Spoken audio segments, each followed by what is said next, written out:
But he is in Pakistan. According to my information, he is very unwell. He is unwell to the extent that he cannot leave his house.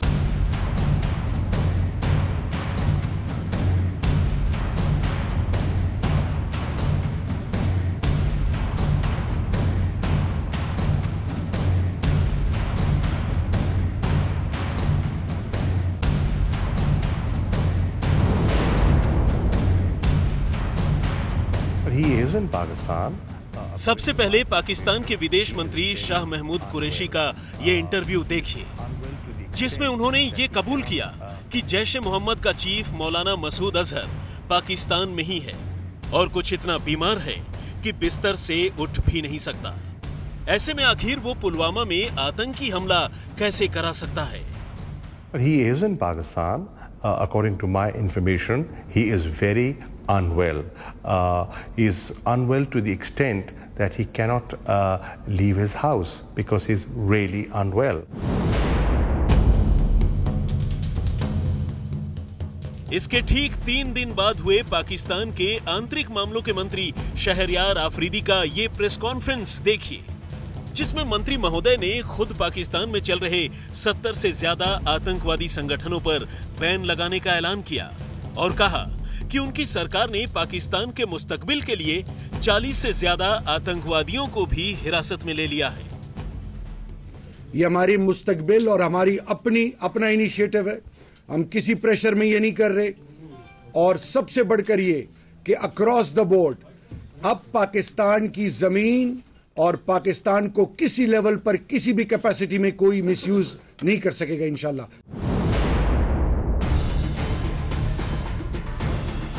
मगर इसके बाद एक दिन गुजरते गुजरते इस मामले में तब एक जबरदस्त यू टर्न आ गया, जब उसी पाकिस्तान के फौज के प्रवक्ता मेजर जनरल आसिफ गफूर ने इस बात से ही इनकार कर दिया कि जैश ए मोहम्मद नाम की कोई चीज पाकिस्तान में है भी। और जब जैश यहाँ है ही नहीं, तो फिर यहाँ से पुलवामा में हमले कराए जाने का सवाल ही कहाँ पैदा होता है? Jaish-e-Mohammed does not exist in Pakistan. It has been prescribed by United Nations also and Pakistan also.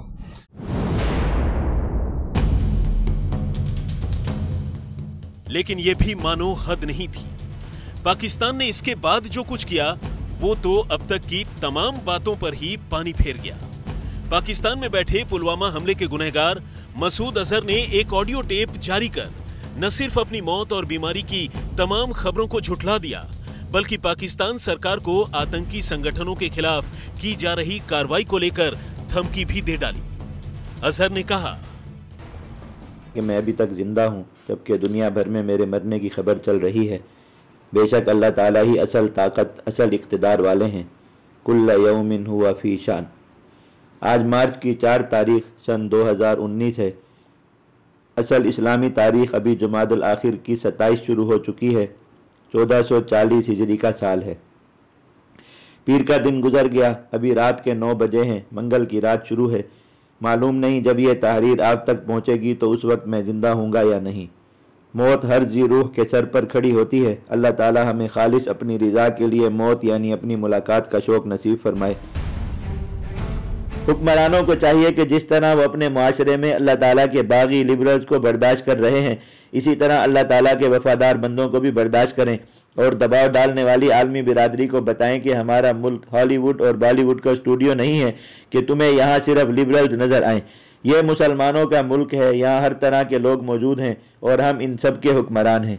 हमारे हुक्मरान अगर आज सिर्फ लिबरल्स की वकालत करेंगे तो क्या पाकिस्तान के दीनी गैरत से सरशार मुसलमान अपने लिए कोई और वजीर आजम, कोई और वजीर खारजा तलाश करें?